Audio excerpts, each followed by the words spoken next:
এমন একটা দিন আসবে যেদিন ছেলে বাবারে চিনবে না, বাবা ছেলেরে চিনবে না, বিবি বিবি স্বামীরে চিনবে না, স্বামী বিবিরে চিনবে না। পরিচয় বিবি ডাকতে বলবে, স্বামীরে আমি তোমার বিবি। স্বামী বলবে, বিবি রে তুমি কে গো? তোমারে আমি চিনি না, জীবনে কোনোদিন বিয়ে করি নাই। ছেলে বলবে, বাবা একটু দাঁড়াও। বাবা বলবে, বাজান তুমি কারে আব্বা বলো? জীবনে আমার কোনো সন্তান নাই। ভাই বলবে, ভাই একটু দাঁড়াও। ভাই বলবে, কে তুমি? ভাই বলে ডাক দাও, জীবনে আমার কোনোদিন ভাই ছিল না। মা বলবে, মা যখন ডাক দিবে সন্তান বলবে মা। মা বলবে, বাবারে তুমি কে গো? তুমি আমারে বাবা বলে ডাকো, আমার কোনোদিন বিয়েই হয় নাই, সন্তান পাবো কই? যেদিন একটা নেকির জন্য মানুষগুলো দাঁড়ে দাঁড়ে কানবে, সেই দিনটার নাম হলো কিয়ামতের ময়দান। ওই মুসিবতের ময়দান। জোরে জোরে বলো আল্লাহু আকবার। আরো জোরে জোরে চিল্লায়া বলেন আল্লাহু আকবার। এ দুনিয়ার মুসলমান সইনা লও গো,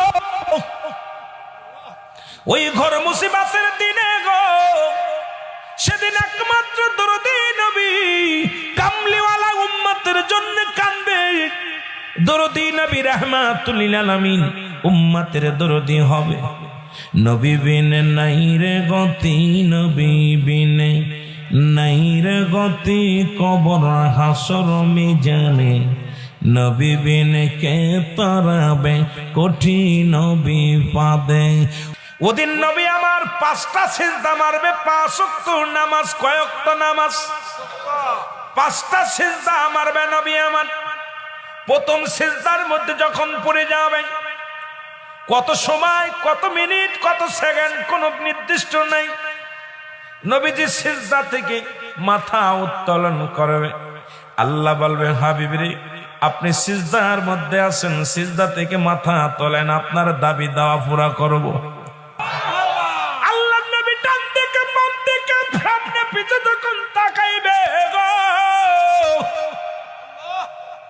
নবীর দৃষ্টি শক্তি যত দূরে যাবে সবাই জান্নাতের মধ্যে প্রবেশ করবে।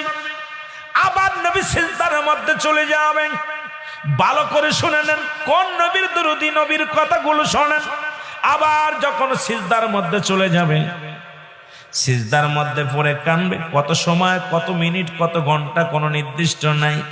বলবে, হাবিব আপনি মাথা তোলেন গো। মাথা তুলবে, নবীজি বলবেন, আমার আল্লাহ বলবেন, হাবিব কি নিয়ম? আবার আপনি দৃষ্টি শক্তি দেন। আবার নবীজি দৃষ্টি শক্তি দিবে, চারিদিকে তাকাইবে। এই নবীর দৃষ্টি শক্তি যত দূর পর্যন্ত যাবে, সঙ্গে সঙ্গে সবাইকে আল্লাহ জান্নাতে দিয়ে দিবে। আবার একই নিয়মে 5টা সিজদা মারবে রাহমাতুল লিল আলামিন।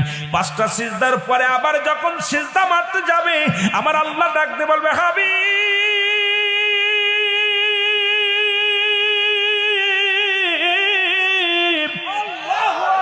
এখন যারা অবশিষ্ট আছে এদেরকে আর ক্ষমা যোগ্য না নবী গো।